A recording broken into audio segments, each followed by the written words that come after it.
Cette vidéo récapitule pour mes 4 vidéos précédentes publiées sur YouTube. Sujet: les voix et l'enlèvement dans l'état de trouble mental.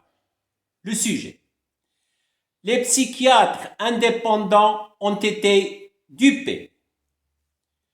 Les éléments de l'étude. Premièrement, corpus de cette étude. Mes 4 vidéos sur YouTube sous le titre Azlaf Mohammed. Deuxièmement, référence de comparaison.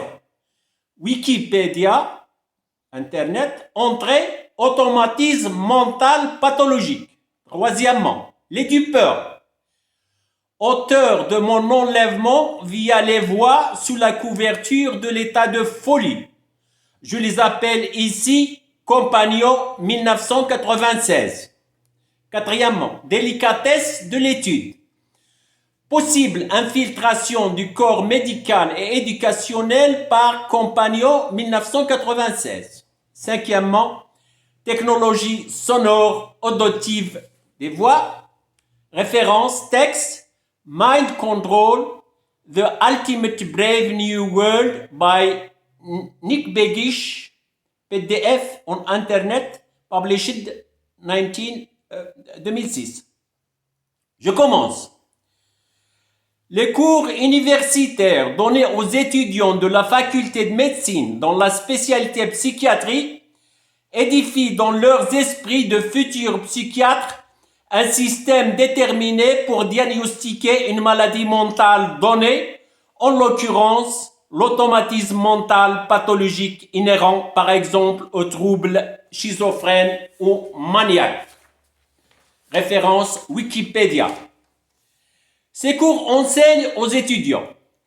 L'automatisme mental pathologique implique, entre autres, une perception sonore sans aucun stimulus, c'est-à-dire l'hallucination consistant à entendre des voix qui peuvent dicter au malade mental des actions ou à entendre ses pensées à haute voix. Référence Wikipédia. Ces cours de psychiatrie continuent pour dire: l'automatisme mental se manifeste par exemple chez le schizophrène.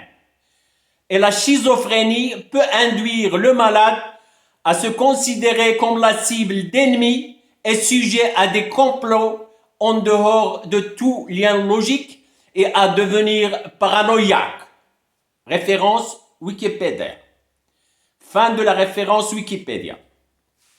La duperie subtile qu'utilise Compagnons 1996 pour tromper les psychiatres dans l'exercice de leur métier médical en utilisant leur savoir académique lui-même consiste à utiliser la technologie de pointe relative au son et aux voix et à leur transmission-réception de telle façon que ce qu'ils font à leur proie pendant un enlèvement via les voix dans son état de maladie mentale, en lui dictant des ordres verbaux, coïncide exactement avec les symptômes sonores de l'automatisme mental pathologique naturel et de la schizophrénie.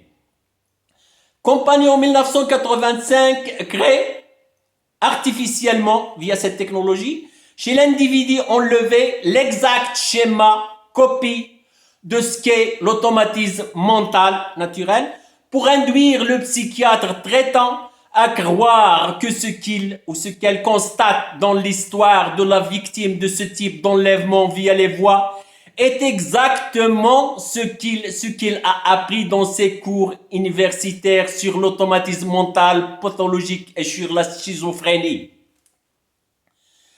La technologie des sons, des voix, permet de mettre les mots verbaux directement dans le cerveau de l'individu qui est sujet à l'opération de l'enlèvement sans recourir à l'organe auditif, l'oreille, et ainsi les ordres verbaux peuvent être entendus par la proie sans que les gens qui pouvaient être près d'elle les perçoivent, et c'était ainsi que Compagnons 1996 me mener à Rabat et à Salé en novembre 1996. Compagnon 1996 avait également imité artificiellement, via technologie, l'autre symptôme de l'automatisme mental naturel qui fait que le malade entend ses propres pensées monologues à haute voix. Mais pour cet aspect de la duperie, dans l'opération de mon propre enlèvement en novembre 1996, il y avait une donnée qui découvre la qualité artificielle technologique dans ce processus d'imitation. Comme mes propres monologues devenaient de hautes paroles qui retournaient à mes oreilles et que j'avais noyé volontairement mes monologues par la répétition de la seule idée de Émile Coué, tous les jours, à tous les points de vue, je vais de mieux en monologue, et que cela faisait que c'était cette seule idée qui devenait sonore et haute, Compagnon 1996 m'avait ordonné, ne dis plus tous les jours, à tous les points de vue, etc. Donc, Compagnon 1996 étaient les agents qui avaient déclenché ce processus de haut monologue en utilisant leur appareil. Il ne s'agissait pas de l'automatisme mental dans ce cas non plus. Par ailleurs, la cohérence des ordres verbaux que me donnait la voix de Compagnon 1996 pendant mon enlèvement et le but qui se déduit aisément et clairement de toute l'opération sont des qualités qui ne peuvent se manifester dans l'automatisme mental à caractère pathologique et désordonné. Enfin, dans l'heure duperie, Compagnon 1996 exploite le fait que les psychiatres ont été instruits que le schizophrène se considère comme la cible d'ennemis et de complots qui n'existent pas dans le monde de la réalité. Référence Wikipédia.